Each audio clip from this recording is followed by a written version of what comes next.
Eu acho que não é nick não, Vinícius. Eu acho que tem que chamar na hora, tem que passar o host. Eu não sei como é que funciona direito não, porque eu nunca joguei com amiguinhos não. Mas enfim, eu tô jogando também jogos da Riot, tá? Só por questão de curiosidade, aqui de cartas, League of Runeterra, é maneirão. Mas enfim, vamos lá. A aula de hoje, né? A gente passou por governo, vamos lá, estamos dando aula de ditadura, a gente passou por Castelo Branco, Costa e Silva, Médici, e agora a gente está chegando no quarto governo militar, o Geisel, né? Governo Geisel. Depois a gente vai para o Figueiredo, que é o quinto e último presidente militar. Só lembrando, os 4 AIs, todos no governo Castelo Branco. No governo Costa e Silva, no finalzinho dele, entra o AI-5, e no AI-5 ele vai ser muito bem utilizado pelo governo Geisel, justamente pelo Geisel, ele vai ser, vai ser utilizado pelo governo Médici, e no governo Geisel que ele vai ser amplamente utilizado, tá? Não que no governo Médici não tenha sido usado, tá? Não é isso que eu queria dizer. Mas o Geisel ele vai utilizar muito bem. E aí está uma curiosidade, né? Iniciando aqui a aula. Qual é a curiosidade? A curiosidade é que, apesar do Geisel ser o presidente, né, da ditadura, que mais utilizou o AI-5, eu não sei se eu posso falar o que mais utilizou, tá, gente? Mas o que usou amplamente o AI-5 também é o responsável pelo início da abertura política do Brasil. Olha que curioso, né? Enquanto a gente está falando de abertura política, a gente tem um presidente que usa amplamente o, o sistema do ato institucional número 5. Deixa eu só ajeitar uma coisa pelo computador rapidinho, gente. Só um minuto. Cadê? Só um minuto, desculpa, gente, só um minutinho.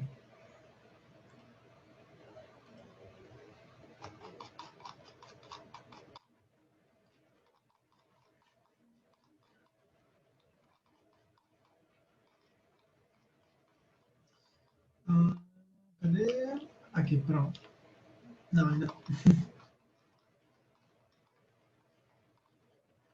Agora sim, vamos lá. Então isso é bem curioso, né? Por que o nosso querido Geisel, né, ele vai começar esse processo de abertura? A gente tem que entender que o processo de abertura está amplamente ligado à crise econômica gerada após o milagre econômico. Lembrando que o milagre econômico, aquele processo econômico que o Brasil cresceu 10% ao ano por causa do PAEG, né, que foi lá no governo Castelo Branco, né, criado. O PAEG ele vai fomentar o futuro milagre econômico. O milagre econômico faz o Brasil crescer a 10%. E só que esse milagre econômico, como a gente chegou a falar, não sei se ficou muito claro, mas vou repetir, esse milagre econômico ele foi para poucos, né? O ministro da Economia da época, que fugiu o nome agora, desculpa, ele dizia que primeiro era preciso ampliar o bolo para depois reparti-lo. Só que nunca se repartiu o bolo, ficou na mão de poucos, poucas pessoas lucraram muito com o milagre econômico, embora o PIB do Brasil crescia a 10%. Só que o problema é que quando veio a crise do petróleo 2, né, lembrando que a gente teve 4 crises do petróleo, quando houve a segunda crise do petróleo, o Brasil acaba se ferrando com seu milagre econômico. O milagre econômico vai por água abaixo, porque a inflação sobe, as pessoas que não cresceram, não aumentaram, não tiveram esse pedaço do bolo do milagre econômico, não conseguem acompanhar a inflação e, consequentemente, a cadeia econômica vai sendo quebrada até que o Brasil entra num estado de crise econômica bem avançado, com altas dívidas públicas, com endividamento da população, com inflação altíssima, com a qualidade de vida muito baixa e por aí vai. Então, o milagre econômico era a cereja é o tempero que dava para o AI-5 funcionar. Por quê? Eu disse, né, que foi no governo Médici que o AI-5 ele vai ser implementado, correto?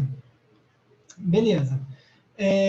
Só que o AI-5 ele é uma política dentro de todos os AIs, eu não sei se eu já falei isso para vocês, mas houveram mais que 5 AIs, tá? Eu acho que foram 17 ou 20 e pouco. mas só interessa para a gente estudar até o AI-5. O AI-5, ele de todos os AIs, ele foi o mais pesado, foi o que mais acabou com os direitos da população. Acabava com o direito do habeas corpus, por exemplo, que é a coisa mais surreal do mundo. Você podia ser preso sem motivo nenhum, né? Como eu disse para você, habeas corpus de ir e vir. Então, o que fazia a população não se rebelar contra os militares, tendo AI-5? Medo só? Não. Medo não responde a uma rebelião. Afinal de contas, a gente tem rebelião escravas pelo mundo todo, na época da escravidão é fogo, porque rola a escravidão aí pelo mundo afora, né? Mas na época das grandes escravidões, a gente via rebelião de escravos direto, sendo que escravo, obviamente, tinha menos poder de fogo do que o senhor de engenho, né?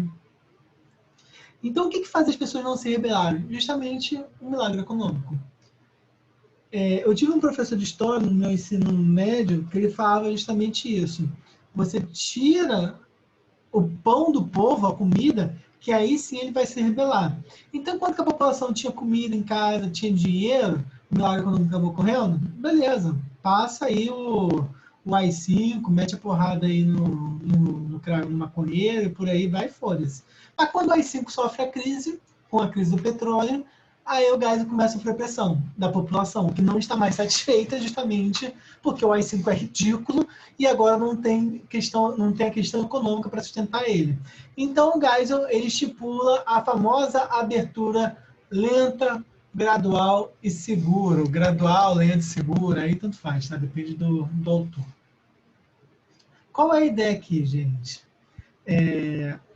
O Geisel, ele vai falar esse lento, gradual e segura, porque na cabeça dele tinha que ser de uma maneira segura, lenta, para que o Brasil não vá para a puta que pariu, que os comunistas não cheguem, tomem conta de tudo. Só que é óbvio que esse lento, gradual e segura é unicamente para quem? Para os setores militares. Né? É lenta e gradual para perpetuar o poder dos militares o máximo que puder e segura para que quando os militares não saíssem, não desse merda. Porque em país decente, quando acaba uma ditadura militar, o que rola são inquéritos para prender os ditadores sanguinários. Foi o que ocorreu, por exemplo, na Argentina e no Chile.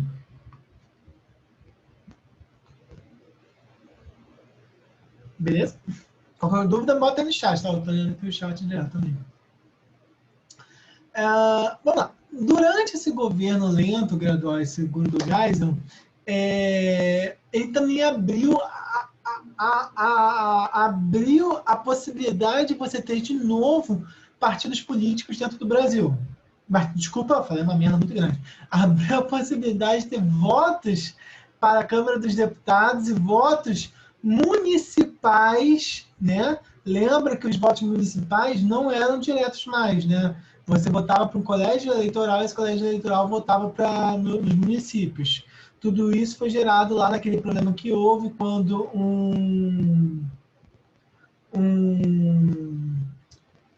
o estado da Guanabara e o estado de Minas Gerais elegeram candidatos que eram de oposição ao governo militar, né? Então, beleza, com essas eleições livres, em 74, o MDB ganha larga vantagem, beleza? Você veja só, você abre as eleições, né, para senadores e deputados, o MDB consegue acarear várias cadeiras dentro do Senado e da Câmara dos Deputados, né? Aí, em 76, vem as eleições municipais, estaduais, né? E o MDB ganha absolutamente em todos os estados, e principalmente cidades, e principalmente nas satélites, né, como Guanabara, São Paulo, por aí vai, né? E isso tudo foi dentro de uma lei criada em 76 também, para coibir justamente essa larga vantagem do MDB, que é chamada a Lei Falcão. Gente, vou fazer uma pergunta só para vocês. Vocês veem meu mouse sobre o Word? Quando eu passo aqui? Ou vocês só veem o Word? Vê o mouse também? Beleza. Então, tudo isso foi justamente dentro dessa Lei Falcão. O que essa Lei Falcão fazia? Era uma lei para tentar inibir o debate político. Ele impedia que os deputados, né, principalmente do MDB, que era o que os militares não queriam que fosse para frente, não ganhasse as eleições no geral, impedia que eles fizessem comícios públicos. Então, era proibido aglomerações, né? Era o que existe hoje em dia. Era proibido as aglomerações, era diminuídas as horas em jornais que eu digo rádio jornal, tá? Televisão também, as horas de propaganda, as propagandas dos jornais também eram limitadas, os comícios eram limitados, as reuniões eram limitadas, tudo para impedir esse avanço da ala que seria contrário aos militares, que vinha crescendo a partir da reabertura política, né, de 74. Beleza. E aí você vai perguntar, professor, mas você não falou que o AI-5 ele funciona muito bem com gás? Funciona muito bem com gás. Só que nesse iniciozinho, o gás não esperava esse amplo vitória em 74, 76. E a imprensa caía de porrada em cima dos militares, e os militares nada poderiam fazer. Desculpa. Apesar de 74, 76, o MDB está ganhando de lavada dos militares, e os militares não podiam fazer nada. Eles estavam de braços cruzados. Por quê? Porque como uma abertura política, uma abertura social, né, dentro do governo Geisel, no iniciozinho, então a imprensa estava ali.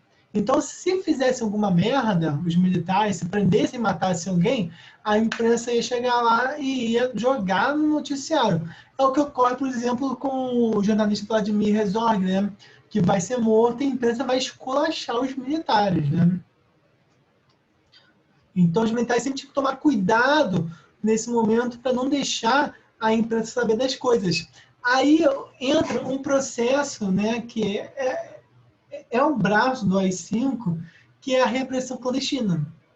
Você tem grupos militares, né, você tem setores militares, eu não quero dizer setores não, a palavra que eu quero usar órgãos militares, comandos militares, que faziam ações clandestinas de assassinato, tortura e por aí vai, para impedir essas pessoas que seriam contrárias à ditadura. Um caso emblemático é o bispo de Nova Iguaçu, Dom Adriano Hipólito, que foi morto em 1976, tá?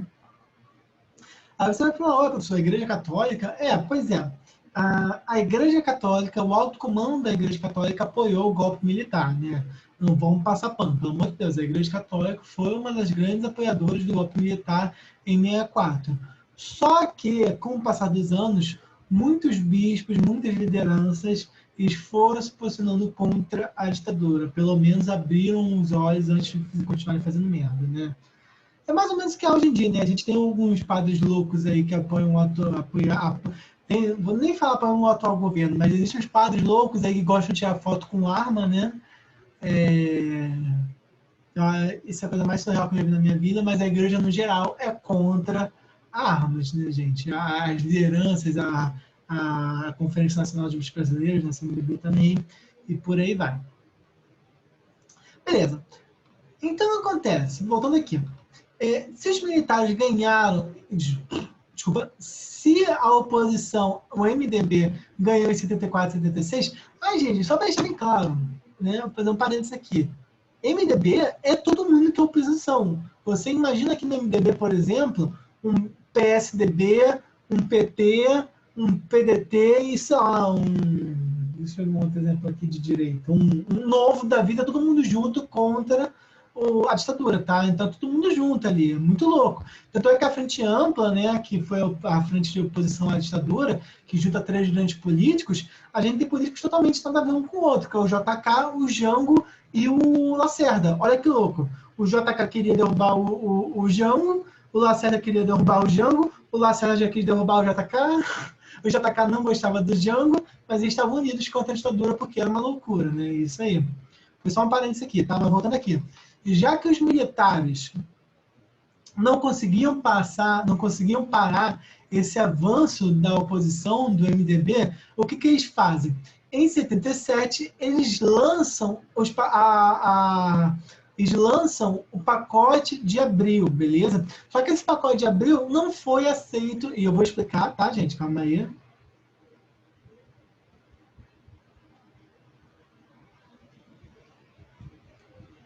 Gente, vocês estão me ouvindo?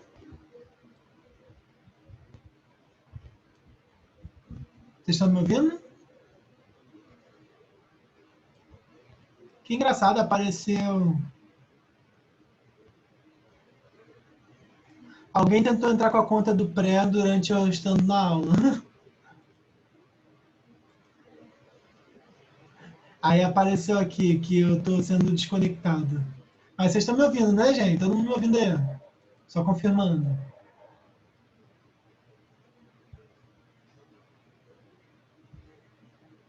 Beleza, beleza. Desculpa, gente. Alguém tentou entrar com a conta do pré, aí apareceu aqui que eu fui desconectado. Nem vou dar ok aqui, que eu tô com medo de sair daqui mesmo, tá? Mas vamos lá. Relaxa, Marcos. Eu vou botar essa aula e as outras duas que eu tô devendo para fazer até hoje, tá? Aí que tu pega o resto, tá? Mas vamos lá. Eu vou explicar para vocês o que é o pacote de abril, mas antes deixa eu tentar explicar o que aconteceu nesse 1º de abril de 77. Gente, antes de explicar isso aqui, calma. Eu só queria fazer uma lembrança para vocês. Olha o ano, 77, né? Na verdade, Guys é de 76, né? Mas olha o ano, 76, 77. Faz 10 anos desde dos políticos que foram expulsos do Brasil quando os militares entraram no poder. Né? Quando os militares começaram a expulsar os políticos no poder. Desculpa, os políticos do Brasil. Então, com a anistia, depois de 10 anos, que essa era a lei, alguns políticos voltaram para o Brasil e começaram a fazer pressão aos militares. Fechando parênteses, voltando aqui para onde que eu parei.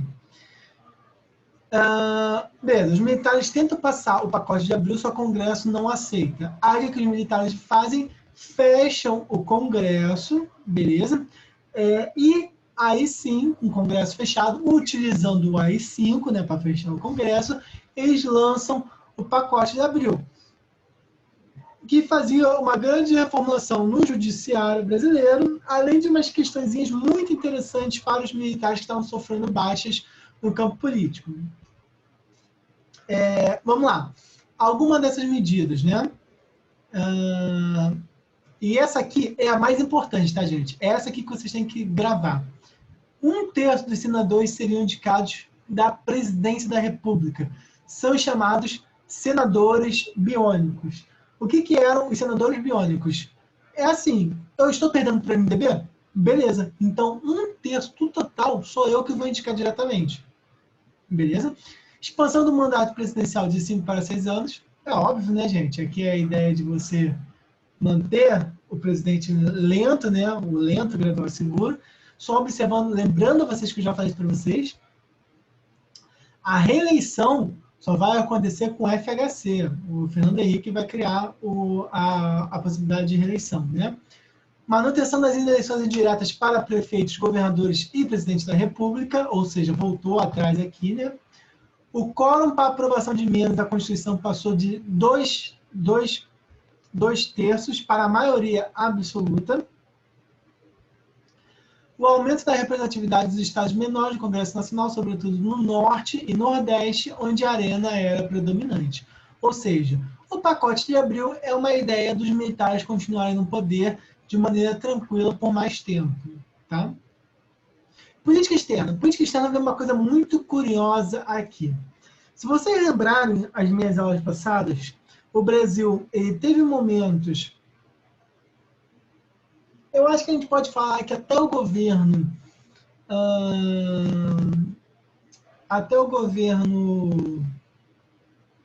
Vargas,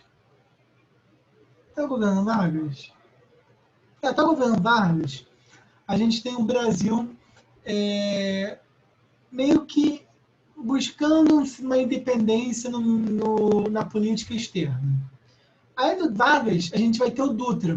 O Dutra vai ser aquele cara puxa-saco dos Estados Unidos, lembram? E é óbvio, né, gente? A gente vai estar no contexto de Guerra Fria. Então, o Brasil ele vai se alinhar sempre aos Estados Unidos, aos países capitalistas. Até a chegada de quem no poder? Até a chegada de Jânio Quadros. O Jânio Quadros ele vai buscar aquela loucura lá de condecorar o Che Guevara, vai entrar em acordos com a China e por aí vai. O Jangai também mantém acordos na China, buscando uma independência dessa ideia capitalista dos Estados Unidos só apenas, né? Só que quando entra os militares, mais uma vez a gente se alinha aos Estados Unidos. Como eu já falei para vocês, não lembro se eu falei para vocês, mas os Estados Unidos ele apoia diretamente o golpe militar brasileiro por 2 operações. Primeiro, a operação principal dos Estados Unidos, que é a Operação Condor, né, que é a piadinha, que é os Estados Unidos importando modelos golpistas para toda a América Latina, inclusive no Brasil. Existiria a operação que foi anterior à Condor, na verdade, que é a Brother Sun. A Operação Brother Sun dos Estados Unidos previa, caso o golpe de 64, né, o golpe de 64 não desse certo, enviar tropas, uma esquadra americana estava aqui perto, para invadir o Brasil e dar aos militares o poder, né?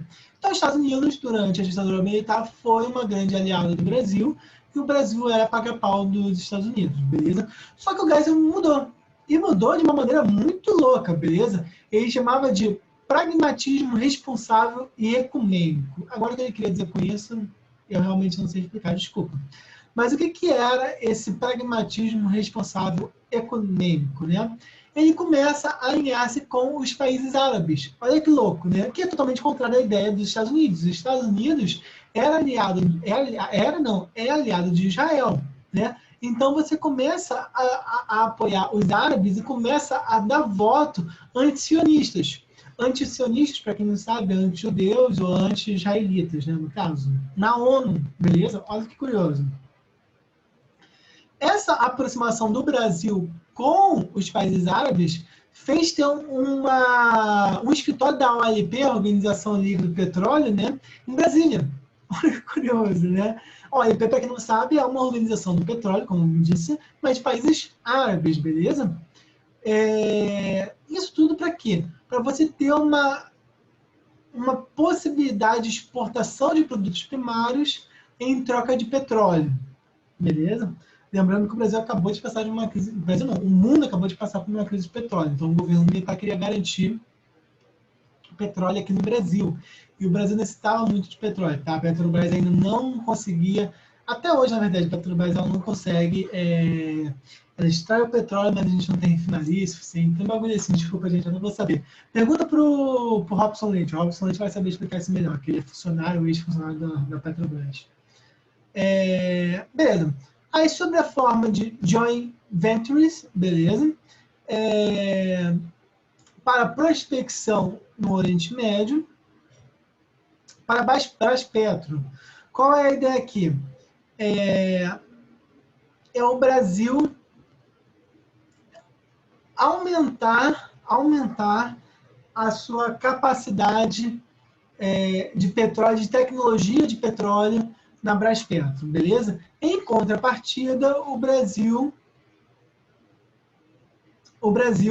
ia vender armas para os países árabes e ia ter projetos comuns da indústria de mísseis. Olha que curioso, né? A gente poderia virar um califado aqui no Brasil, né? Se bem que a gente é basicamente um califado só cristão, né? Essa é a verdade.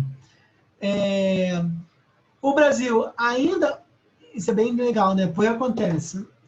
esse momento histórico no mundo, a gente está vivendo a Conferência de Bandung, né? Para quem não sei onde podia ficar em história geral, mas a Conferência de Bandung é uma conferência onde que os países que não queriam se alinhar nem ao de primeiro mundo, que eram os capitalistas, e do segundo mundo, que eram os socialistas, se juntam e criam o chamado países de terceiro mundo, que não está ligado nenhum nem outro.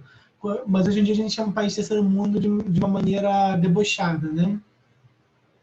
Então, buscando essa ideia de se afastar dos dois lados, tanto capitalista quanto comunista, o Brasil ele vai apoiar países da África.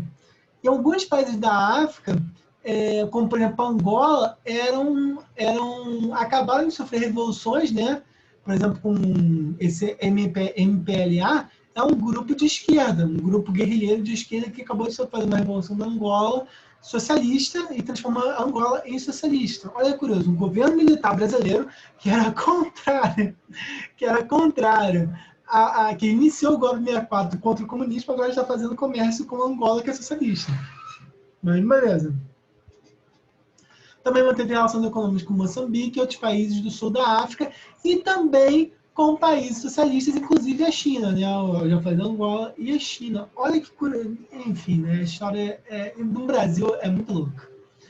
E é óbvio, né, gente? Como falei, a ideia, Conferência de Bandung, etc., era o Brasil buscar uma alternativa e buscar mais do que isso.